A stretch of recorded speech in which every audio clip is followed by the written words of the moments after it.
When I stepped out of the hotel room and saw my husband standing in the hallway, holding my suitcase in his hands, my entire body turned cold. Not because he was angry, he wasn't. He just looked empty. As if the soul had been sucked out of him. I opened my mouth to say something, but no sound came out. He raised the suitcase slowly, as if it weighed more than it should, and set it gently at my feet. "You forgot this," he said, his voice calm. Too calm. That was the moment I realized he knew. Not suspected, knew. Knew everything. I froze. My hands trembled at my sides. He didn't shout. He didn't cry. He just stared at me, as if he was looking at someone he'd never met before. "Was it worth it?" he asked, but not like a man asking for an answer. More like someone asking the sky why the sun rises after a storm.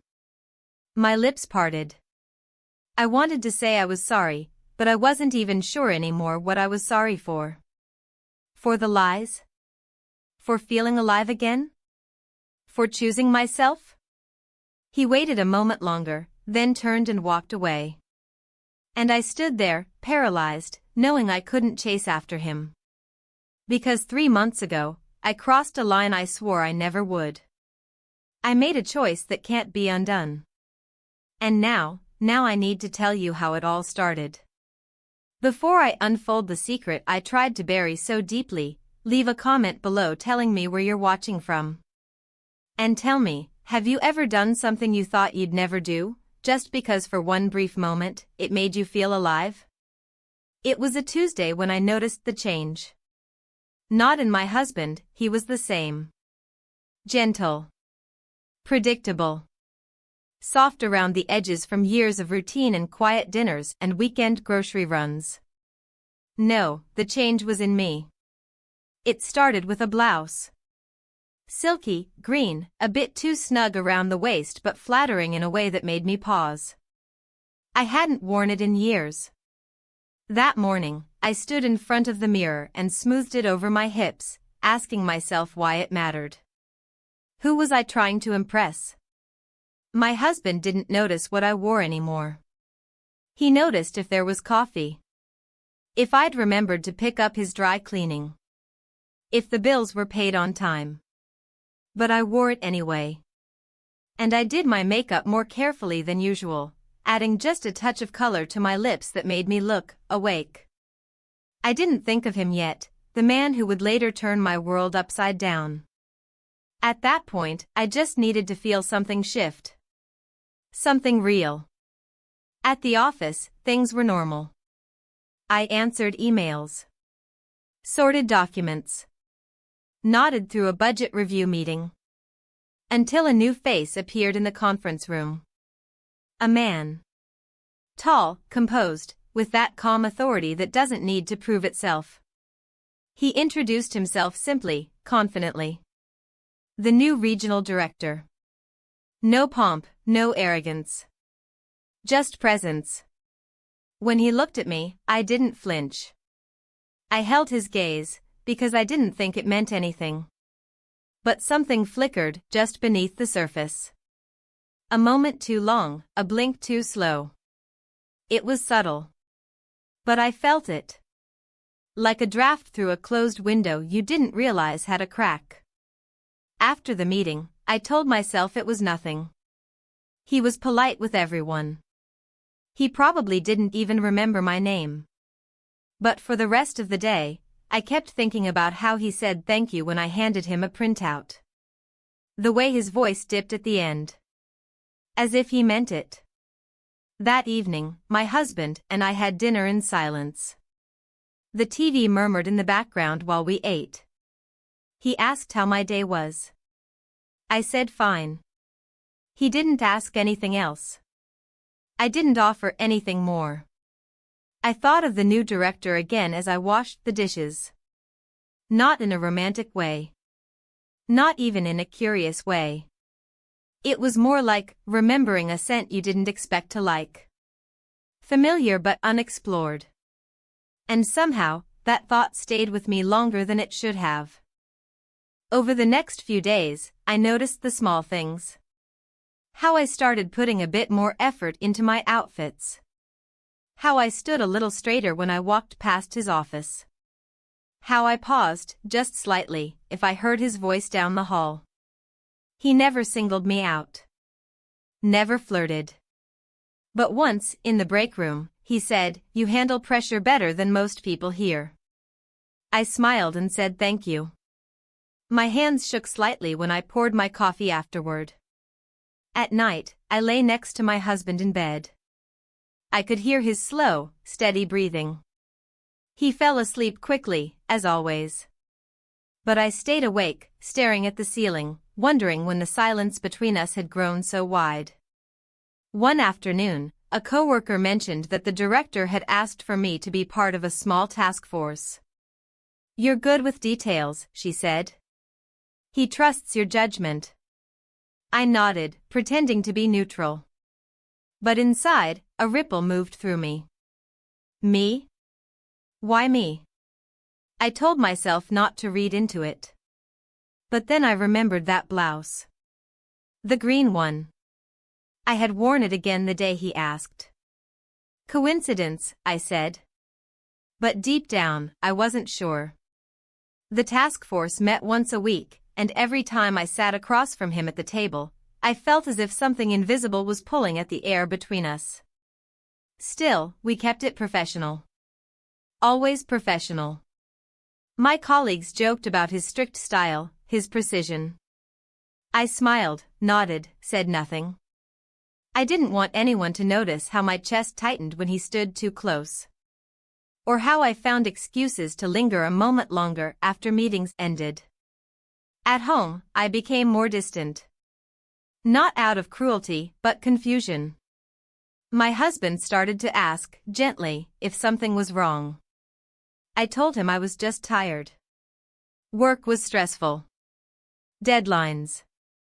People. Meetings. He believed me. Or at least, he wanted to. I started having dreams. Not inappropriate. Just intense. In them, I was walking through unfamiliar buildings, always looking for something just around the corner. Waking up felt like crashing. My heart raced. My palms were damp. I knew something was changing. In me. Around me. It was like standing at the edge of a pool, knowing the water will be cold, but not stepping back. I wasn't swimming yet. But I was no longer safe on dry ground. And that's how it began. Not with a decision. Not even with a desire. But with a silence that had gone on too long, and a voice, his voice, that reminded me I was still capable of being seen. The invitation came through email, formal, impersonal, like all corporate communication. An end-of-quarter dinner to celebrate the team's recent performance. I stared at the subject line longer than necessary before clicking. The location was a restaurant I'd passed a dozen times but never entered. Expensive, understated. The kind of place reserved for promotions, anniversaries, or goodbyes. At home, I mentioned the dinner to my husband while we cleared the table. He nodded and said it was nice that they were recognizing our work. I waited, hoping he'd ask if I was looking forward to it. If I needed help picking a dress. If I'd like him to drop me off. But he didn't. He wiped down the counter and asked if we had any more paper towels. The evening of the dinner, I took longer than usual getting ready. Not out of vanity, but out of hesitation. I chose a navy blue dress with a soft neckline. It was modest, appropriate, but hugged my waist in a way that made me feel aware of my body. I brushed my hair with care, added perfume I hadn't worn in years. I didn't analyze my choices. I just followed instinct. When I arrived, the restaurant was already buzzing with laughter and polite clinking of glasses. Candlelight danced off glassware, and colleagues leaned in toward each other, their suits and dresses making them seem like different people from the ones I saw under fluorescent lights. I scanned the room, and my eyes landed on him. He stood near the bar, speaking to one of the regional heads. His posture was relaxed, but even from across the room, he exuded that same controlled energy. When he noticed me, he paused. Only for a second. But it was enough. He smiled, not broadly, not obviously. Just enough for me to feel it reach me through the noise. I took my seat among familiar faces. The conversation flowed around me, updates on children, vacation plans, harmless gossip. I answered when spoken to, but my attention drifted. From time to time, I caught his gaze, never too long, always timed to seem accidental. But there was nothing accidental about it. After dinner, speeches were made. Toasts raised. Glasses refilled.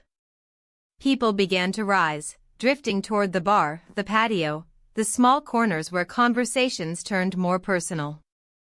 I stepped outside to get some air.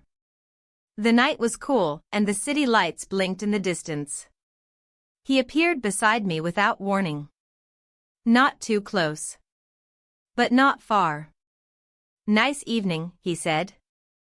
I nodded. "It is." Silence stretched between us, but it wasn't uncomfortable. It was charged. Full of things unspoken. "You don't usually stay this late," he said, turning to face me. I looked down at the ground, then back at him. "I don't usually have a reason to." He smiled. "And tonight?" I hesitated, my heart already betraying me with its rhythm. "Tonight's different." We stood there, not speaking, the sound of city traffic far below us. I felt his presence like a tide, steady and silent, drawing me in without force. When the evening ended, I didn't want to leave. Not because I was having fun, but because I didn't want to return to stillness. When I reached for my bag, he was already near. "Let me drive you," he said. "It's late." I should have said no. I told myself I would. But the word didn't come. The ride was quiet. No music. No small talk. The air inside the car was thick with restraint. At a red light, he looked over at me, eyes soft but unreadable. "You surprised me tonight," he said. "How?" I asked, keeping my gaze forward. "You seemed lighter. Like yourself, maybe." I didn't respond. I didn't know how to explain that I didn't remember who that was. When we reached my street, he pulled over slowly. The silence deepened. The kind that comes before a question. Or a decision. He shifted in his seat, turning slightly toward me. "I'm not going to ask anything of you," he said, voice low. "But I'm not going to pretend either." I felt his words settle between us like something permanent. Then he reached out, not forcefully, not urgently. Just enough. His hand touched mine, barely. I turned toward him, not fully aware of my own movement. We kissed. No words. No explanations. No promises. I pulled away first. My breath caught in my throat, my chest tight. I opened the car door and stepped out without a word. He didn't call after me. He didn't move. I walked to the door of my building with legs that didn't feel like mine. My key shook in the lock. When I finally entered the apartment, the lights were off. My husband had gone to bed. In the bathroom mirror, I saw a version of myself I didn't recognize. Not guilty. Not thrilled. Just changed. That night, I lay awake in bed, inches away from the man I'd promised my life to, listening to the hum of the refrigerator and the quiet sounds of his sleep. And in that space between his dreams and my silence, I realized something had shifted inside me. Something that could not be undone. The morning after the dinner, I moved through the house like a ghost. The kitchen light felt too bright, the silence too loud. My husband was already dressed for work, sitting at the table with his usual black coffee and oatmeal. He looked up when I entered and gave me a small smile, the kind that had once meant something but now felt more like a reflex than affection. "Did the dinner run late?" he asked, glancing at the clock. "Not too late," I replied, pouring water into the kettle, careful not to meet his eyes. He nodded and went back to scrolling through the news on his tablet. That was it. No follow-up question. No curiosity. I wasn't surprised, he'd long stopped noticing the parts of me that weren't functional. Whether or not I came home with a secret didn't seem to register. At work, everything appeared the same on the surface. But for me, the atmosphere had changed entirely. Every hallway, every closed door, every glance held new weight. I kept my head down, focused on the screen, but the memory of the kiss sat just beneath my skin, like a bruise that hadn't bloomed yet. He didn't approach me that day. He walked past my desk during a department meeting, nodded as he always did, nothing more. It should have been a relief. It wasn't. By lunchtime, I felt the growing tension coil tighter. I watched him from across the cafeteria, seated with two executives, his tone measured, face unreadable. I could feel the gap between us stretching wide, yet tethered by something invisible. He didn't look at me once, and yet I felt watched. That night at home, I stood in the shower longer than usual, water pouring over me as if it could wash away more than just sweat and tiredness. I kept thinking about what had happened in the car. It wasn't the kiss itself that haunted me. It was the silence that followed it. The way neither of us reached out afterward. No text. No email. Nothing. It had happened, and then it hadn't. But inside me, it very much had. I began questioning everything. Not just the kiss, but what it meant that I had allowed it. That I had wanted it. Was it loneliness? Was it something deeper? Was it about him, or was it about me? The days passed in a strange rhythm. He remained distant, professional.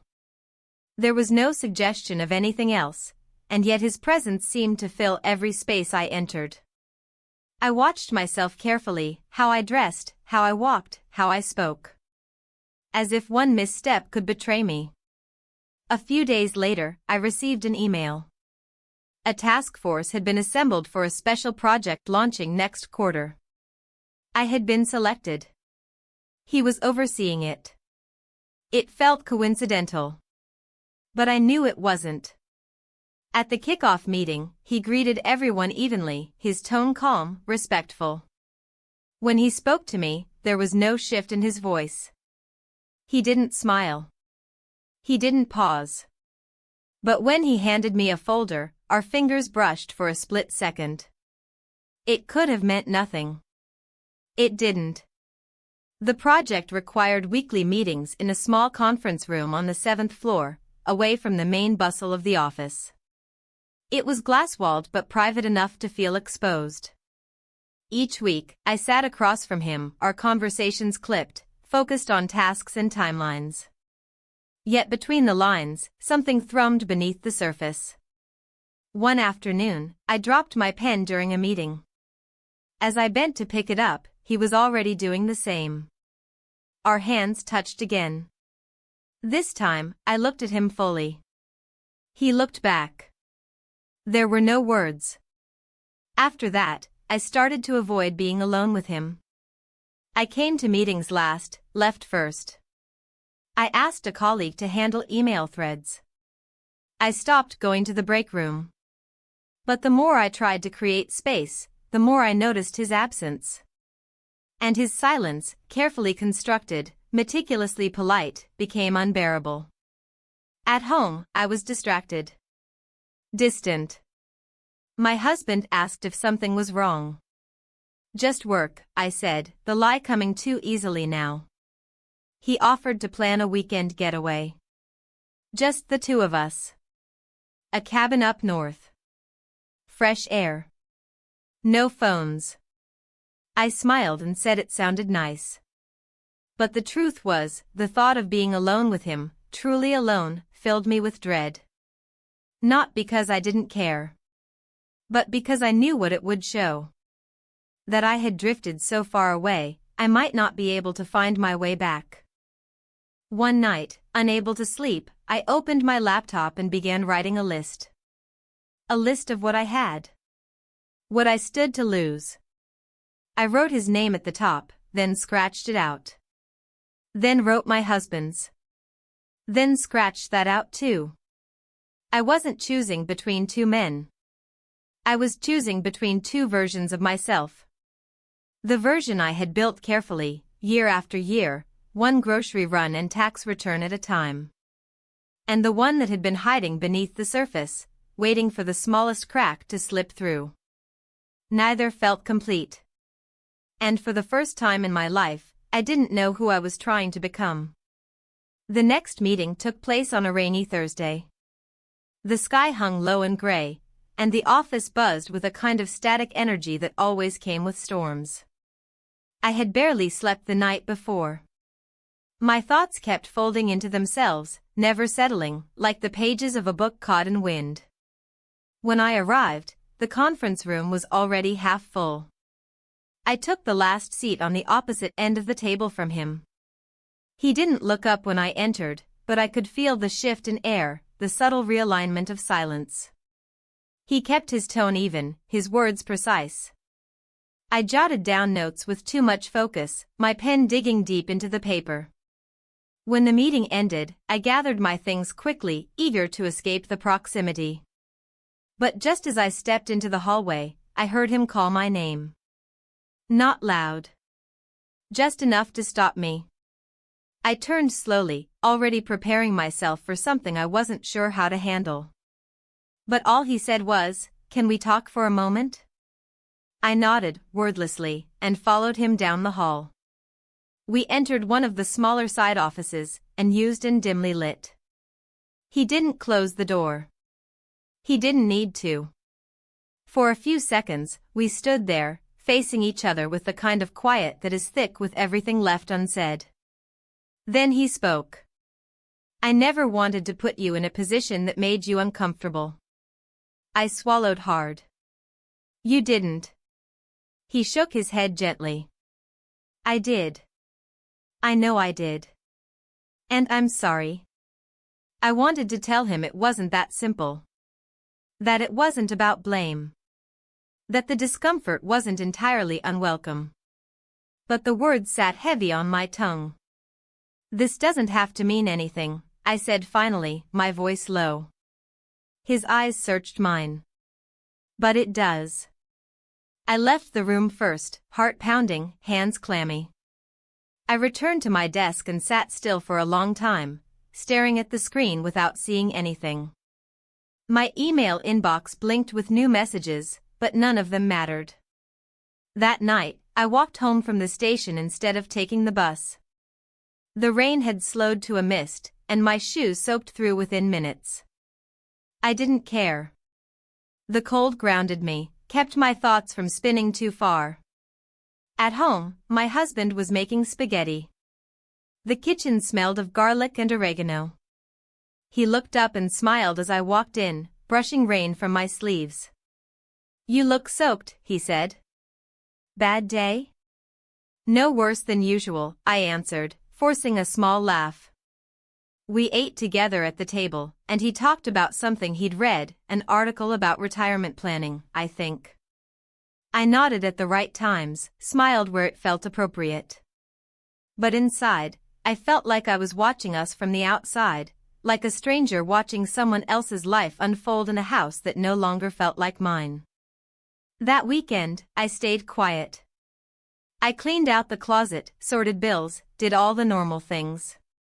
My husband seemed relieved by the normalcy.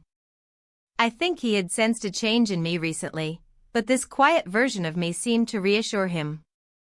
He mistook withdrawal for peace. On Monday, the assistant sent out calendar invites for a new round of meetings related to the project. The location caught my eye, an off-site venue in the next city, hosted by one of our client partners. An all-day strategy session. A carpool was arranged. Of course, I was included. Of course, he was leading it. I didn't ask to be removed. I didn't request another arrangement. I told myself it would be fine. The morning of the trip, I chose my clothes carefully. Not flashy. Not bland.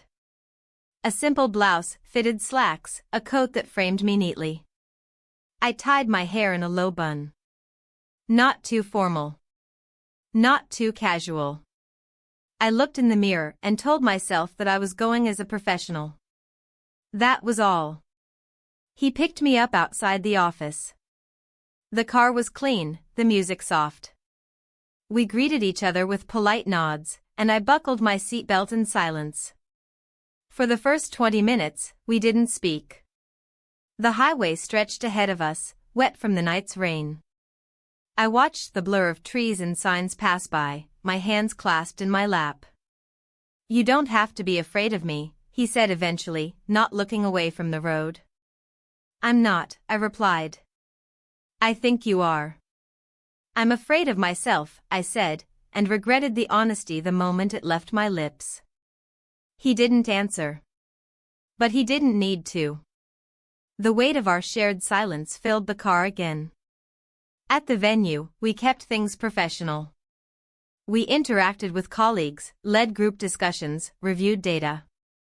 If anyone noticed the careful way we moved around each other, no one said anything. But I felt it, the awareness that hung between us like a taut string. Every time he leaned near me, every time our shoulders brushed, I felt it. During the lunch break, he sat beside me at a long communal table. Our arms didn't touch. But I could feel the heat of his presence. We didn't say much. I focused on my salad, aware of how closely my fork moved through the bowl, as if my hands might betray something my mouth never would. After the final session, we returned to the car. The drive back was quiet again, but not cold. Tense, but familiar. Nearing the city, he turned onto a side street I didn't recognize. "I need a moment before I face the rest of the day," he said. "Too many faces." He pulled into a small overlook. The city stretched below us, lights beginning to flicker on as dusk settled in. We sat there for a few moments. No words. Just the hum of the engine, the steady rhythm of breath. Then he spoke, almost to himself. "I don't want to be someone who ruins your life." "You're not," I said. "You don't know that yet." The quiet stretched again. "I think about you more than I should," he admitted. "I know." He looked at me. "And you?" I didn't answer right away. I looked out at the skyline, glowing softly in the misty distance. "I stopped thinking in shoulds a long time ago," I said. He reached over, not to touch, just to rest his hand between us. We didn't move closer. But we didn't move away. The following week, everything felt heavier. As though a quiet weight had settled in my chest, and I couldn't quite shake it off. I went through the motions, working, coming home, making dinner. Each night, I'd lie awake, my thoughts swirling, pulling me deeper into a place I wasn't ready to visit. I couldn't look at my husband without feeling the disconnect, that invisible thread that stretched farther each day. It wasn't his fault. It wasn't really mine either, but it was our reality. One evening, after a late meeting, I found myself standing in the hallway of our office building, staring at the elevator doors. I had just finished a report and was about to leave when I heard footsteps behind me. I turned around, half expecting someone else, but it was him standing there, not looking directly at me, but his presence filled the space between us. "I didn't mean for it to be like this," he said, his voice low, almost a whisper. "Like what?" I asked, my voice more detached than I meant it to be. "You know what I mean." His eyes met mine for the briefest second, and I felt that same jolt I had come to expect. That knowing, unspoken thing between us. I didn't answer, but my heart started to race, the usual tension building inside of me. He took a step closer, then stopped. He was careful, his movements measured. I don't want to complicate things, he said. But we can't ignore this anymore. I looked down at the floor, at the polished tiles beneath my feet, willing myself to stay composed. We can ignore it, I said quietly, if we want to. We just have to pretend it isn't there. He didn't say anything for a moment, and I could feel the weight of his silence pushing against me. Then, almost as if to himself, he said, I don't want to pretend. I didn't know how to respond. I wasn't sure what he wanted from me. But there it was, out in the open between us. An unspoken agreement that neither of us had acknowledged aloud, but that both of us understood intimately. The elevator door opened with a soft chime, breaking the moment. Neither of us moved, neither of us spoke. But I felt a sudden rush of clarity, something that had been foggy and distant suddenly became sharp and clear. Without saying anything else, I stepped into the elevator, pressing the button for the ground floor. I didn't look at him as the doors closed, but I could feel his eyes on me, still, even as the elevator began its descent. That night, I didn't go home right away. Instead, I drove to a park near the water. I sat in my car, staring out at the dark, rippling surface, trying to untangle the knots in my mind. I thought about my husband, about the life we had built together. I thought about the quietness between us, the way we had settled into something familiar, something safe, but also something empty. And I thought about him, about the brief touches, the whispered words, the way everything had felt different in the space between us. The way it made me feel alive in a way I hadn't in years. I couldn't shake it off. I couldn't pretend I didn't feel it. This was no longer just a moment of weakness or a fleeting distraction. This was something deeper, something I had been denying for far too long. My phone buzzed in my pocket, snapping me out of my thoughts. I pulled it out, and for a moment, I hesitated before checking the screen. It was a message from him. Just a few words, we need to talk. Soon. I stared at the message for a long time, the words hanging in the air, heavy with meaning. I wasn't sure if I was ready to have that conversation, to finally face whatever it was between us that we'd been avoiding. But I knew one thing, I couldn't go back to pretending. Not anymore. The next day, the task force meeting took on a different energy. The usual chatter, the polite exchanges, the focused discussions, everything felt distant, like a play I was watching from the wings. When he spoke, his voice held a subtle weight, a quiet authority that seemed to pull the room in. But when his eyes met mine, I felt a jolt of recognition. We were no longer just co-workers. The line between us had blurred, and there was no going back. After the meeting, as people began to filter out of the room, he lingered by the door. I knew he was waiting for me, so I took a deep breath and walked toward him, trying to steady myself, to find some semblance of control. I've been thinking about what you said, I started, the words coming out before I could stop them. He nodded, his expression unreadable. And?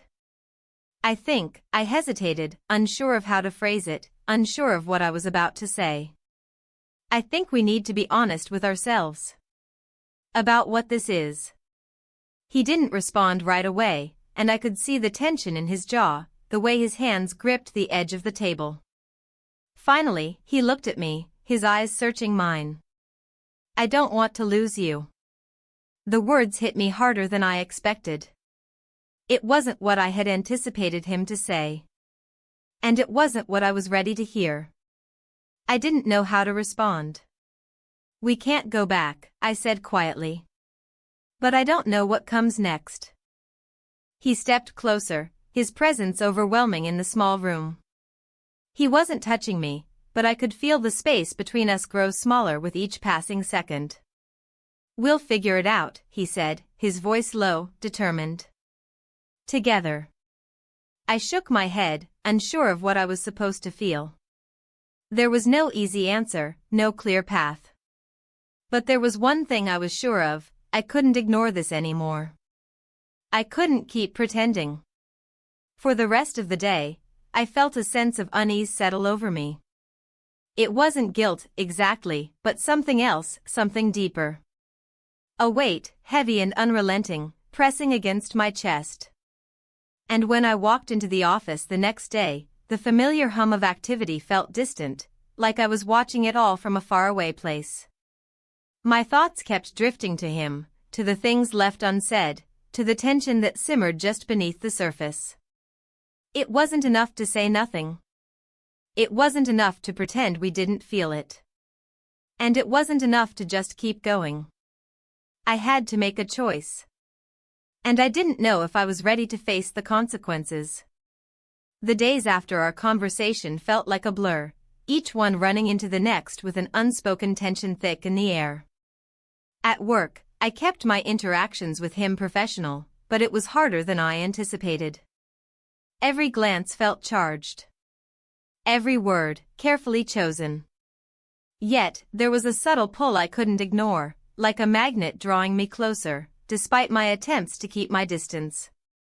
I spent the evenings alone, trying to unravel the thoughts that tangled in my mind. I still didn't know what I wanted. I still wasn't sure what I was even looking for. But one thing was becoming clear: I couldn't live in this in-between space forever. The longer I stayed in this gray area, the more I felt like I was suffocating. It was on a Thursday evening when everything came to a head. I had just finished a conference call and was packing up to leave when my phone buzzed. It was a message from him: "We need to talk. I'll be at your office in 20 minutes. My stomach twisted at the thought. There was no need for this. There was no reason for a meeting, not when everything had already been said, or so I thought. I stared at the message for a long time, the weight of it sinking in. I knew this conversation was inevitable, but I wasn't ready for it. Not really. But I couldn't avoid it any longer. The lie that had been hanging between us needed to be addressed. It needed to be dealt with, or we'd both drown in it. I left my office and walked to the small cafe in the lobby, my footsteps echoing in the empty hallways. The scent of freshly brewed coffee filled the space, a temporary distraction from the thoughts swirling inside my head. I ordered my usual black coffee, no sugar, and sat by the window, trying to calm my nerves. The sun was setting outside, casting a warm glow on the buildings across the street. It was beautiful, but I couldn't enjoy it. Not tonight. A few minutes later, I saw him walk through the door. His presence was immediate. He didn't say anything, just nodded when he saw me, a simple acknowledgement. He was dressed casually, no suit this time, but he still held himself with that same quiet confidence. He walked over and sat down across from me, his eyes not quite meeting mine. "Do you want to talk about it?" he asked, his voice steady but softer than usual. There was a vulnerability there, hidden behind the mask of control. But I saw it. I saw the cracks in the armor. I took a deep breath. I don't know what there is left to talk about. We both know what's happening. And we both know where this is going. I spoke calmly, but inside, I was a storm. A whirlpool of confusion, fear, and something that felt dangerously close to excitement. He leaned back in his chair, his gaze now fixed on me. "You're right. I've been thinking about this for a while now. I don't want to complicate your life. But I'm not sure I can let this go. I'm not sure I want to." He paused, and I could see the internal struggle in his eyes. "You mean more to me than I ever planned on." His words hit me harder than I expected. I hadn't anticipated hearing that. Not from him. But it didn't make things clearer. It only muddied the waters further. I looked down at my coffee, the steam rising gently. I could feel his eyes on me, waiting for a response. But the truth was, I didn't know what to say. I didn't know what I wanted to happen next. I never wanted to hurt anyone, I said quietly, meeting his gaze for the first time since he sat down. But I can't ignore this anymore. I can't keep pretending that I don't feel something. But I also don't want to ruin everything I've built. His face softened, his expression pained. I don't want to be the one who makes you choose, he said, his voice low. But I don't want to live in this in-between either. I can't pretend either. The words hung between us, heavier than anything I had expected. The weight of what we were both saying, the acknowledgement that we couldn't go back to where we had been, was suffocating. And yet, in that moment, I knew that there was no other way forward. We had crossed a line, both of us, and now there was no turning back. I need to think, I said, my voice barely above a whisper. He nodded, his face unreadable. Take your time. But don't wait too long. I can't. I left the cafe feeling like I was walking through a fog. The air felt thick, as if I couldn't breathe properly. I wasn't sure where to go from here. I wasn't sure what I was supposed to feel. I walked to my car, my footsteps slower than usual, my mind racing with 1,000 questions. What did I want? What did I need? I drove home without thinking, the familiar route doing little to calm my racing thoughts. When I walked into the apartment, my husband was sitting on the couch, watching the news. He glanced up at me and smiled, but it didn't reach his eyes. I knew he was aware of the shift in me. He had to be. But he didn't ask. He didn't press. He just watched me, waiting for me to tell him what was wrong. I stood there for a moment, staring at him. He didn't deserve this. He didn't deserve the distance I had put between us. He didn't deserve to be caught in the fallout of choices I had made. But there was no way to go back. Not now. Not after everything I had felt, everything I had allowed myself to feel. I'm sorry, I said finally, my voice thick with emotion. I don't know how to fix this. He looked at me for a long moment, and then, finally, he nodded. I don't know if you can, he said quietly. But I'm here. I'll always be here. If you want me. I didn't know how to respond to that. Part of me wanted to reach out, to take his hand, to tell him that everything would be okay. But another part of me felt that I had already crossed a point of no return. And in that moment, I wasn't sure if I could go back to the way things were. I turned away and walked to the bedroom, closing the door softly behind me. I stood there for a moment, feeling the weight of the room press against me, and wondered if I was capable of making the right choice. The weekend passed in a haze, each day blending into the next. I had told myself I would use the time to figure things out, to sit down and come to some kind of decision. But each time I tried, the thoughts seemed to scatter, running in every direction, pulling me away from clarity. I had promised myself that I wouldn't avoid it, but the more I thought about the choice ahead, the more I found myself retreating into distraction. On Saturday morning, I walked around the city, aimlessly, my mind preoccupied with everything and nothing. The weather was crisp, the leaves crunching beneath my shoes, and yet nothing around me felt real. I passed shops and cafes, but I wasn't really there. I wasn't anywhere. When I returned home, I found my husband already awake, reading the newspaper at the kitchen table. He looked up when I entered, his face unreadable, as if he were waiting for me to say something. I didn't know what to say.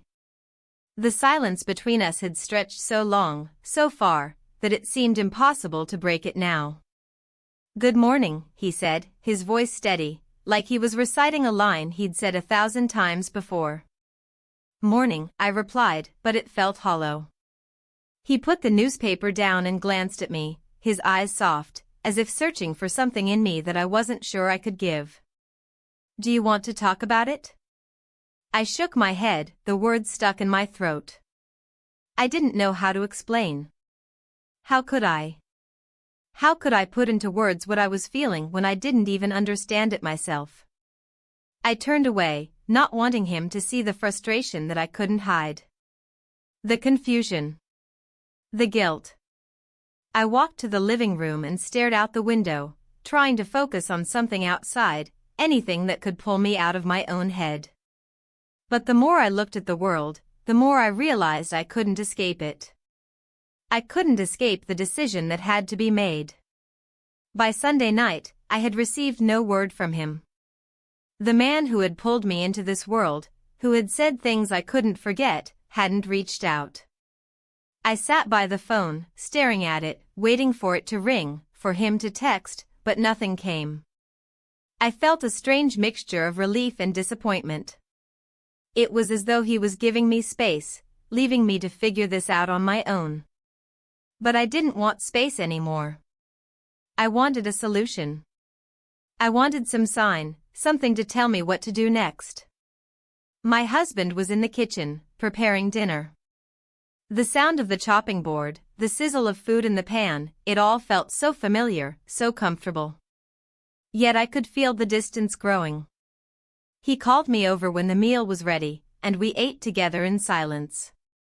There were no sparks, no small jokes, no warmth. Just the clink of silverware on plates, the sound of him clearing his throat when he needed to speak, and the awkward pauses between each word. After dinner, we sat together on the couch. I leaned back, staring at the wall in front of me. He sat next to me, close enough that I could feel his presence but far enough that the space between us was noticeable. "I don't know what to do," I whispered, not looking at him. He didn't say anything right away. His hand reached for mine, his fingers brushing lightly over mine before pulling away. The touch was small, but it felt like everything. It reminded me of the years we had spent together. The years of comfort, of quiet understanding. But that understanding felt empty now. Hollow. "I know," he said quietly, his voice thick with something I couldn't place. "I can't make the decision for you." "I don't think I can make it either," I replied, my voice cracking. "I don't know who I am anymore." "I can help you find yourself again," he said, his tone hopeful, almost desperate. "We can fix this. We can fix us." I shook my head. The words felt foreign. I didn't know how we could fix anything. We had lost something, and I wasn't sure it could be found again. The connection we once had felt like a faint memory, slipping away with each passing day. "I don't know if I can go back to the way things were," I said softly, my throat tight with emotion. "I don't know if I can pretend to be the same person." His silence was more telling than any words could have been. He didn't argue, didn't fight for us. He simply nodded, understanding in his eyes, but the kind of understanding that felt like an acceptance of the inevitable. The next few days passed in a blur. I went through the motions at work, but my mind was elsewhere, constantly circling back to him, to the decision I still couldn't make. The weight of it crushed me. Every time I saw him, every time our eyes met, the unspoken words hung between us like a wall I didn't know how to break down. It was on Wednesday when I got another message from him. Just a few simple words, but they carried more weight than anything he had ever said to me before. "I'll be waiting for you tonight." The message was clear. He had made his choice. And now it was time for me to make mine. I went home that evening, my mind racing. I walked through the door, finding my husband sitting in the same place he had been the night before. He didn't look up as I entered, his gaze fixed on the floor. He was waiting for me to speak. Waiting for me to make a decision. I stood in the doorway for a moment, the weight of it all pressing against me. And then, I walked over to him and sat down beside him. "I don't know what to do," I said quietly, my voice trembling. "I know," he replied, his voice low, full of regret. "But I'll wait. I'll always wait." I nodded slowly, the words that I needed to say stuck in my throat. There was no easy answer. There was no simple way forward. But deep down, I knew what I had to do. The decision had already been made, even if I hadn't fully realized it until now. I stood up, my body trembling with the weight of it all. "I have to go," I said softly, barely able to breathe. He didn't stop me. He didn't ask me to stay. He simply nodded, his face a mask of sorrow. And as I walked out of the apartment, I felt the pull of both worlds, of what I was leaving behind and what I was stepping into. The choice was mine, but I didn't know if I was ready to face the consequences. But there was no turning back. There never had been. The city looked different that evening, though nothing had really changed. The streets were still wet with the afternoon rain, the traffic lights flickering red and green like they always did. But as I walked toward the hotel where he was waiting, the world felt suspended, quiet in a way that made every step sound louder than it should. I had told myself I wasn't going to see him. I had promised myself that I'd make the responsible choice, the right choice. But I hadn't gone home. I hadn't turned around. My legs kept moving forward, betraying the part of me still holding on to guilt. I reached the lobby doors and hesitated, my hand hovering just inches from the glass. Through the reflection, I could see myself, the coat, the tense jaw, the eyes that didn't match the woman I remembered being.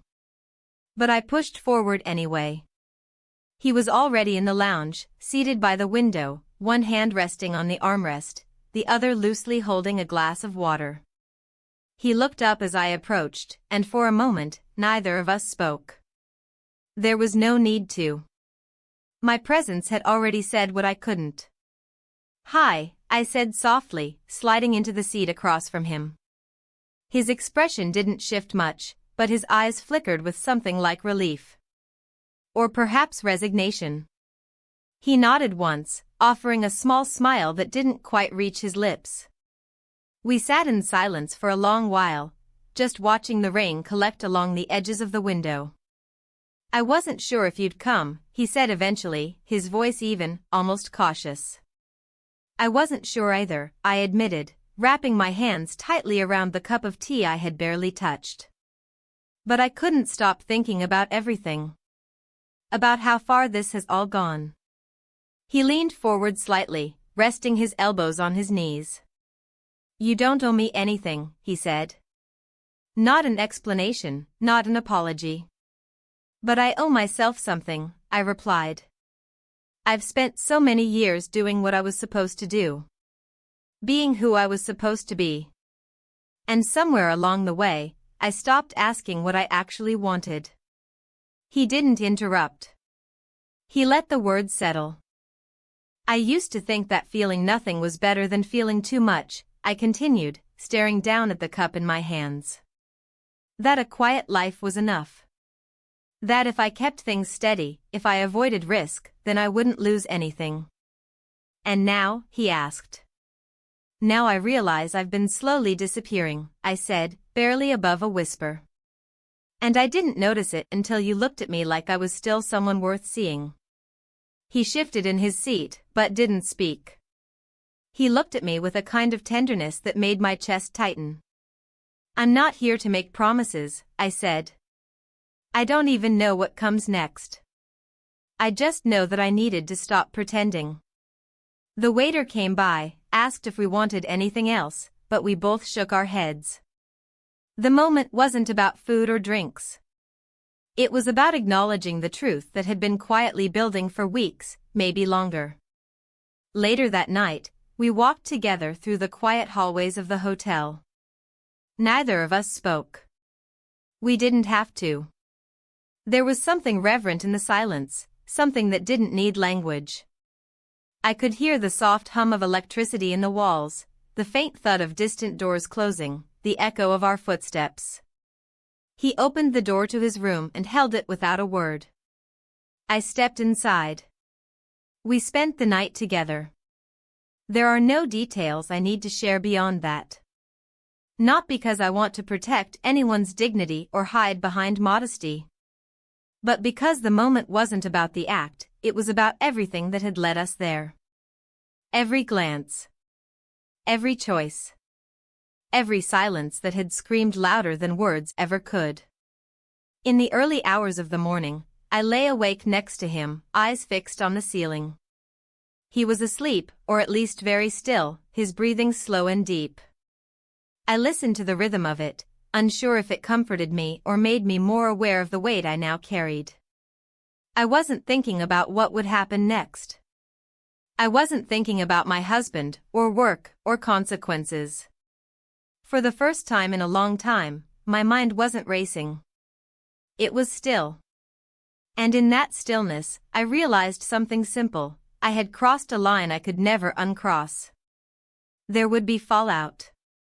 There would be decisions. But for one night, I had lived outside of the roles and expectations I had spent a lifetime maintaining. As the sky lightened behind the curtains, I sat up slowly, careful not to wake him. I dressed quietly, collecting my things one by one, moving with a strange calmness I hadn't felt in years. When I glanced at him one last time before leaving the room, I didn't feel regret. I didn't feel relief either. What I felt was an ending. Not of a relationship. Not of a marriage. But of a version of myself I no longer recognized. I stepped into the hallway and closed the door behind me with a quiet click. The carpet muffled my steps as I walked toward the elevator. The sun hadn't fully risen yet, but the world was beginning to stir. Outside, the streets were slick from the overnight rain, and everything looked new, washed clean. But I knew better. Nothing was clean. Nothing was simple. I walked to my car, each step heavy with everything I couldn't take back.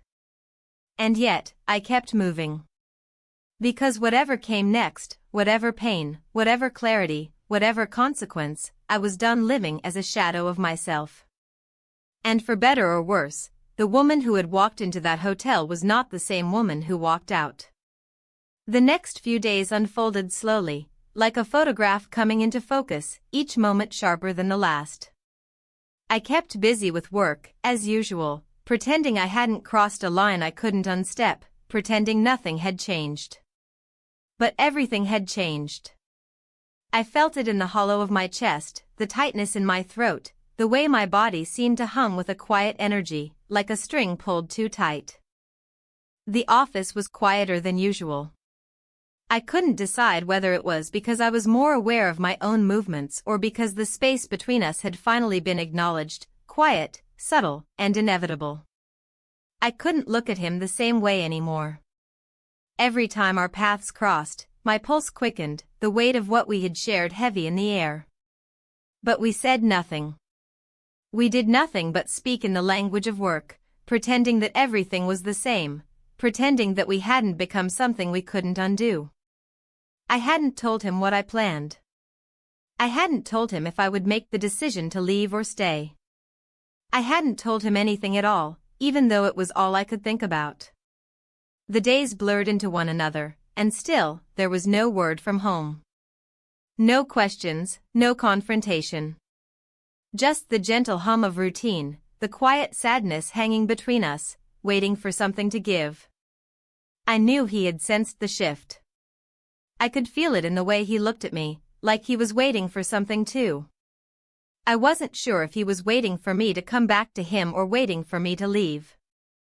I had spent my entire life trying to keep things balanced, trying to be everything everyone expected of me, trying to keep my marriage intact, trying to live without feeling the weight of my own desires.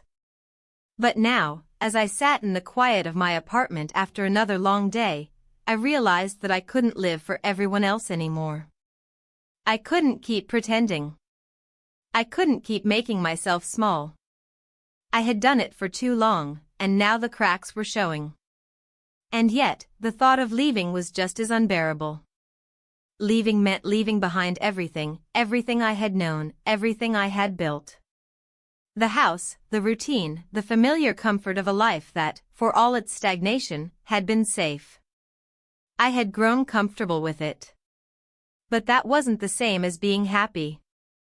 It was a Thursday when the call came. I was sitting at my desk, staring at my screen without seeing anything. The phone buzzed, breaking my thoughts, and I glanced at the screen. It was him. I had no idea what I expected from him, but in that moment, I felt a kind of dread. I had ignored his messages, avoided his calls, and now here it was. A decision point. I picked up the phone with trembling fingers. "Hello?" I said, trying to sound more composed than I felt. "Can we meet?"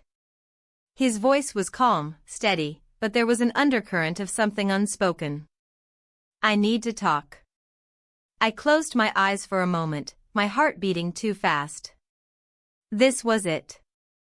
This was the moment I had been avoiding. "Where?" I asked, my voice barely above a whisper. "Can you meet me at the usual place?" he asked. I nodded, even though he couldn't see me. "I'll be there in an hour." The drive was slow, my hands gripping the steering wheel as I navigated through traffic. My mind was a blur of half-formed thoughts. I had no idea what I was going to say to him. I had no idea what he was going to say to me. I only knew that whatever happened next would change everything.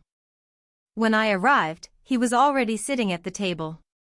He looked up as I entered, his eyes scanning my face, as if searching for something. I stood for a moment, unsure of what to do, before I finally sat down across from him. The silence between us was suffocating, thick and heavy with everything we hadn't said yet. "I don't know what I'm supposed to feel right now," I said, my voice quieter than I intended. He didn't respond immediately. Instead, he took a deep breath, like he was gathering his thoughts. "I don't know what to tell you either," he said. "I don't want to make this more difficult than it already is." I nodded, unsure of how to proceed. I wasn't ready for a big revelation, for a dramatic confession. All I wanted was clarity, but clarity felt like something that wasn't mine to have. "I've been thinking about everything we've talked about," he said, his eyes never leaving mine. "And I don't know if I'm ready to give this up. I don't know if I can." I felt a tightness in my chest. It wasn't the answer I had wanted. It wasn't the closure I had hoped for. But at least it was something. "Do you even know what this is?" I asked, my voice trembling now. "Do you know what we're doing?" He didn't answer right away. I could see the hesitation in his eyes, the uncertainty that mirrored my own. "I don't know," he said finally. "But I know it means something to me. It means more than I expected it to." The words hung in the air between us, heavy with the weight of what we were acknowledging. But even as I sat there, feeling the weight of his gaze, I still didn't know what to do with them. I didn't know what I was supposed to feel. The lines were too blurred. The decisions too complicated. "I don't know what I want anymore," I whispered, looking down at my hands. "I don't know if I want this life or that life. I don't know if I can be the person I was before all of this happened." He reached across the table, his hand hovering just above mine. But he didn't touch me. "You don't have to make any decisions right now," he said softly. "You don't have to choose." But I knew I did. The decision was already made. It had been made the moment we crossed that line. The question was no longer whether I could stay or go. The question was whether I could live with the choice. I left the cafe without a word. I walked back to my car, the cool night air biting at my skin, and I felt the weight of it all pressing down on me. I had told him I wasn't ready to make a decision. But deep down, I knew that I already had. The path had been set. The consequences would come. But there was no turning back now.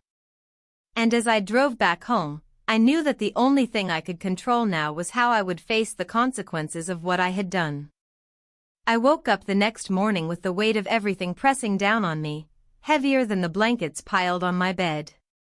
My head throbbed, and for a moment, I didn't know if I was still in the middle of a dream or if I had actually woken up.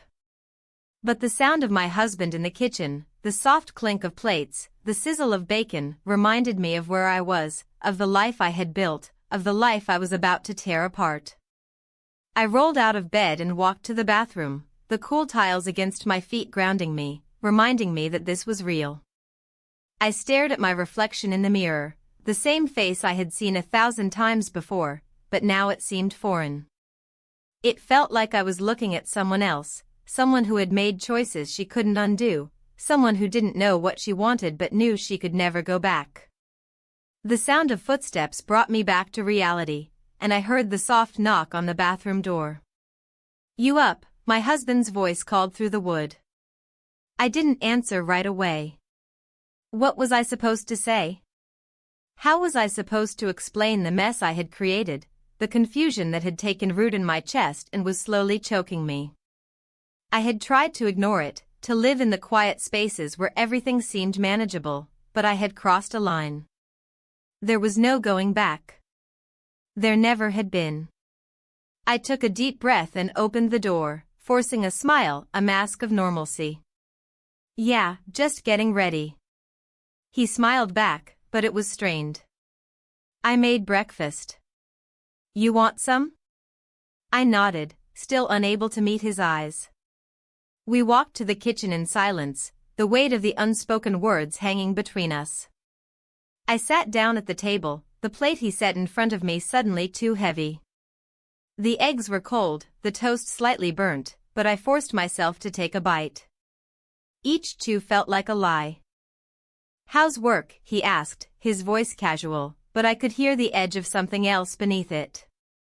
Maybe he was waiting for me to tell him something, or maybe he just didn't know how to ask. Either way, I couldn't give him an answer. I couldn't give him anything. Not today. "It's fine," I replied, the words tasting bitter on my tongue. "Busy." "Same as always." He didn't respond. I could feel his gaze on me, but I didn't look up. I couldn't. The distance between us was suffocating, the silence between us deafening. I didn't want to lie to him, but I couldn't tell him the truth. Not now. Maybe not ever. We finished breakfast in silence, and I excused myself to get dressed. The clothes I chose felt wrong, like I was playing a part one no longer fit. I didn't recognize the woman I was becoming, the woman who could hide things, who could pretend, who could live in a space where nothing was real. When I left for work, I didn't say goodbye. I couldn't. He didn't ask where I was going or if I'd be home for dinner. He didn't need to. He already knew. The drive to work was long, the traffic heavier than usual.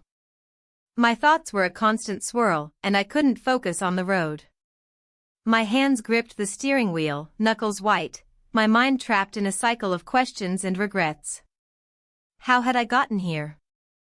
How had I allowed myself to make the choices I had made? And more importantly, what did I want now? What was the right thing to do? I pulled into the parking lot at work, the familiar building looming before me like a monument to everything I had been. I sat in the car for a moment, gathering myself, trying to quiet the storm inside me. But when I stepped out and walked toward the entrance, I felt like a stranger in my own skin. The morning passed slowly. Every conversation, every email, every meeting felt like I was going through the motions. I smiled when I needed to, nodded when I had to, but inside, I was unraveling. I couldn't focus on the work in front of me, couldn't concentrate on the tasks that were piling up in my inbox. All I could think about was him, about the choice I had made, about the choice I was about to make, about the consequences of it all. When the clock hit noon, I couldn't take it any longer. I left the office, the need to get out of the building stronger than any obligation I felt. I walked down the street, not really knowing where I was going, only knowing that I had to move, that I had to breathe. I needed air. I needed to clear my head. It wasn't until I found myself standing at the edge of the park, the city's skyline in the distance, that I realized where I had ended up. I sat down on one of the benches, my hands shaking as I held onto the railing, the weight of it all crashing down on me. I couldn't do this. I couldn't keep living in this half-life, stuck between two worlds, pretending that nothing was wrong. I had to make a decision, and I had to make it soon. The sound of footsteps brought me back to the present, and I turned to see him standing there, not far from me. He looked almost out of place in the quiet park, his business attire too formal for the setting. But he didn't seem to care. He just stood there, looking at me, his expression unreadable. "Are you okay?" he asked, his voice steady, but there was a hint of concern in his eyes. "I've been trying to reach you." I nodded, but the words wouldn't come. I didn't know how to answer him. I didn't know what to say anymore. "I can't do this," I said finally, my voice barely above a whisper. "I can't keep pretending that nothing's happening. That everything is fine." He sat down next to me, not touching me, but close enough that I could feel the warmth of his body. "I don't want you to pretend. I want you to be honest. With me. With yourself." I looked at him, my eyes brimming with emotion I didn't know how to express. "I don't know who I am anymore," I said, the words slipping out before I could stop them. "I don't know what I want." He nodded, his gaze never leaving mine. "You don't have to know right now. But you have to decide what you want, even if it's hard." I stared at him, the weight of his words settling into me, deep into my chest. I wasn't ready for this. I wasn't ready for the choice, for the consequences. But I couldn't keep running from it. I couldn't keep pretending. "I'll make the decision," I said quietly. "But I need time. I need to figure this out." He didn't argue. He just nodded, understanding in his eyes. And for a moment, we sat there in silence, both of us knowing that whatever came next, nothing would ever be the same. When I returned home that evening, the house felt too quiet. My husband was sitting in his usual chair, reading the paper, the faint sound of the television playing softly in the background. He didn't look up when I walked in. "Hey," he said, his voice casual, but there was an edge to it, something unspoken that hung in the air. I stopped in the doorway, not sure what to say, not sure how to bridge the gap that had opened between us. "I'm sorry," I said, the words feeling too small for everything I needed to say. He looked up finally, his eyes tired. "I know. I know you are." And just like that, the space between us grew even wider. The choice was mine, and I knew that. But that didn't make it any easier.